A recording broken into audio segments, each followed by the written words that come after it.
Hey everybody, it is I, Brother Kenneth, and I am back on the Art of the Deals.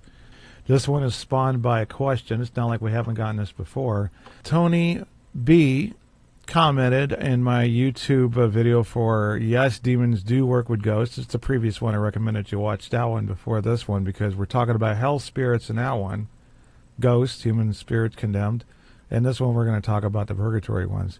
He says, I was always taught that when someone dies, they're immediately judged, go to hell, heaven, or purgatory. So, are the souls that are trapped not judged yet, or are they in hell or purgatory, but still trapped on earth? Okay, so he's using this term trapped. We don't like to use that one because most people are there for their free will. They even walk into hell that way. And when you're in purgatory, you actually don't feel worthy, so your angel, Blessed Mother, has to come and get you out when you paid your last penny, as in the Bible it says, because you don't feel worthy. You have this full realization of how your sins offend God, even the slightest, church ladies gossiping and so forth, that you may hold yourself there. So it's a mercy in itself to come and get the person out. They just don't automatically leave by default. And the person is basically judging themselves less mercifully than God. Okay, so the question being about the trap thing, are they in hell or purgatory but still trapped on earth? No, not with the hell ones. You have to watch the other video. We're talking about spirits that are condemned spirits and that demons work with them. So it's the demons that I said in the previous video. They are working with humans. In other words, they're slaving them, condemned spirits, not purgatory ones, to bring about the demise of mankind in this world, particularly now. It says in the apparitions, talks about that hell will be emptied. So it's not to be surprised you're not under lock and key and you're actually going around being led by a leash and you got a demon that's basically manipulating you because you died in that house, you lived in that house, and now you're going to haunt, whether you like it or not, your family who may be relatives, some sort of what I said. It could be variable. Somebody else buys the house and moves in. Now you're going to help bring them down by getting them tempted to invite psychic mediums, play with Ouija boards, and do things that'll give the demon access, where you only have a little bit of access right now. They're going to maximize it as much as possible through temptation to bring about curiosity, unhealthy interest, and so forth. So on a particular judgment, you die, you go to heaven, hell, or purgatory. Purgatory is a phase of existence. We're not even going to say it's a place. I know there's a phase of purgatory that is a place. It's like, we always hear the hellfire and brimstone and temporary hell. But there's a state where you might be a person who's attached to worldly goods. Not enough to go to hell, but God will let you linger so you can get that part cleared. You might be there a while. Again, that's where your free will works. You don't have free will of choosing good or evil, but you can hold yourself back because you don't think you're worthy and you're holding on to things of this world still. That has been proven. The story we keep repeating about the Padre Pio purgatory spirit appearing in him in a chapel. The monk basically was senior by Padre Pio. He didn't recognize him as a member of his order at the time, so he said, "You there, why are you here?" And the monk explains that he's there for whatever reason I'm not going to get into, and asks that he may have a few masses said for his penance. And this is restitution for his soul. Basically, you're paying a ransom when you're trying to get a possessed person to be free. Someone's got to pay that ransom. If the person hasn't done it in a long time, it's got to be paid sooner or later. At some point, I can go into that in another video. The ransom is a very good point. But in this case, we're paying restitution. And when they're in the afterlife, they cannot pay their own restitution except to the experiences in purgatory. In other words, they can't personally make choices. Like, I think I'm going to fast today. I think I'm going to go to Mass a few extra times. They can't do that anymore. So all they got to do is through their experiences, they're going to receive their restitution.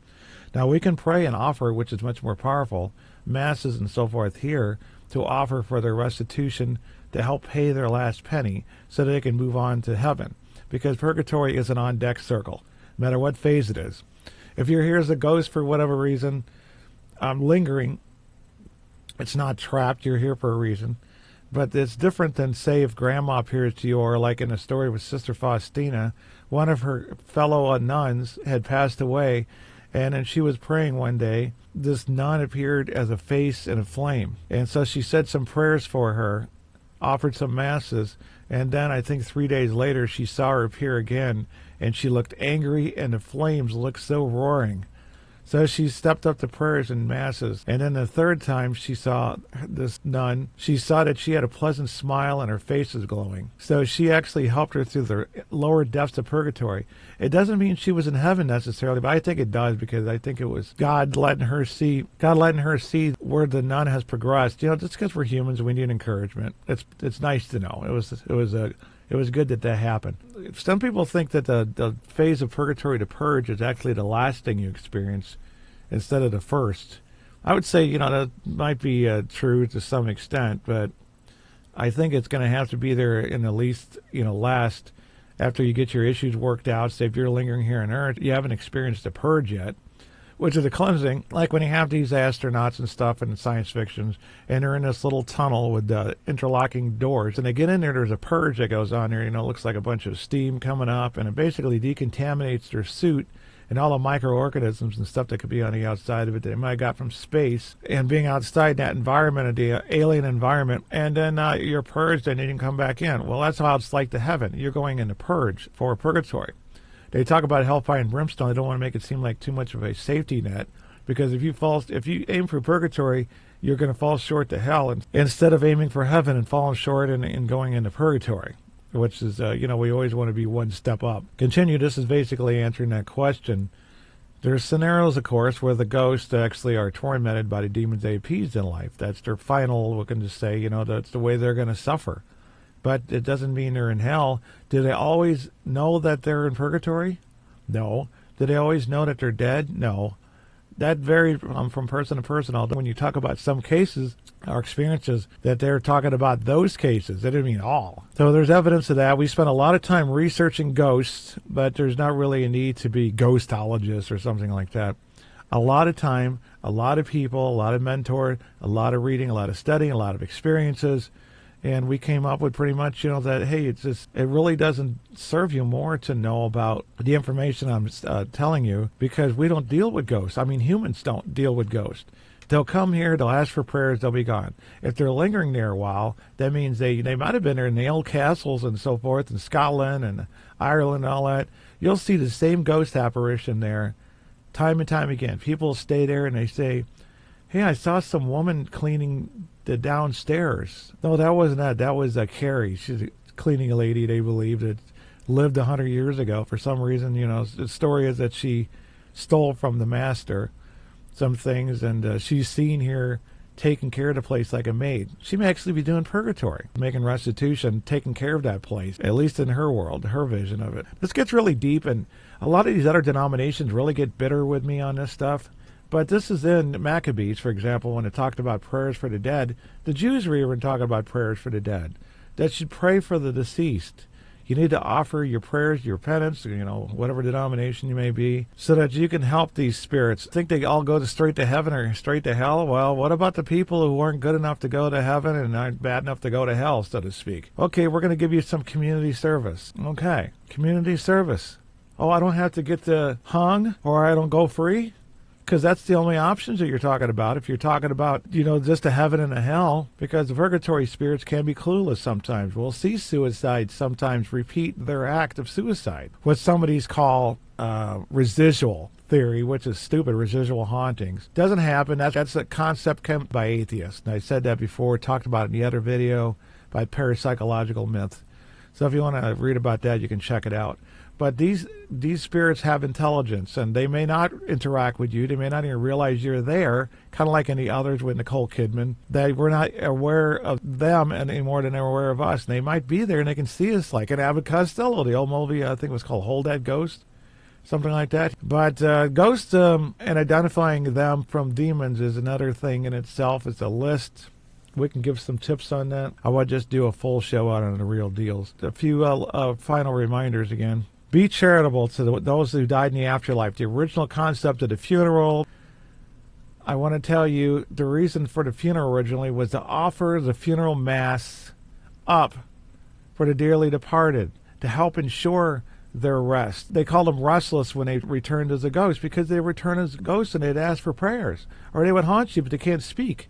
Most of the time they can't just ask for prayers. That's really unusual. Most of the time you'll see them And they won't do anything malicious, like you won't catch them sitting on top of someone's chest or anything like that. Succubus and incubus. That's where some of the vampire lore comes from, was the grounded in that truth. You should offer prayers. Like I said, the Jews did it. Then the Catholic Church has done it. Council of Trent reiterated about purgatory ghosts and other concepts. They didn't write it there. They reiterated it because Martin Luther challenged all that around the 1500s earlier, and basically caused the Catholic Church to get questions from his parishioners. They felt the need to reiterate these things and restate them. They didn't write doctrine in the Council of Trent like that. It was all the way back as far as it'll go.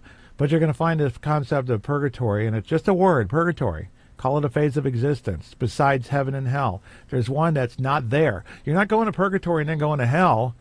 It's an on-deck circle for heaven. It's community service. It's mercy. More merciful than the judge, as I said. He's not going to just send you to execution or let you go free. He's going to give you community service. You have issues that need to be worked out. Don't make light of sin. Okay, so I think that pretty much wraps it up in short for the answer to the question. I can go in too far in this stuff, and I don't want to do that. So I'll just say God bless everybody. We'll see you next time in the Art of the Deals. I am Brother Kenneth. We'll see you next time, or rather, you'll see me. Bye-bye. Me. Bye-bye. Me. Bye-bye. Me. Bye-bye. Me.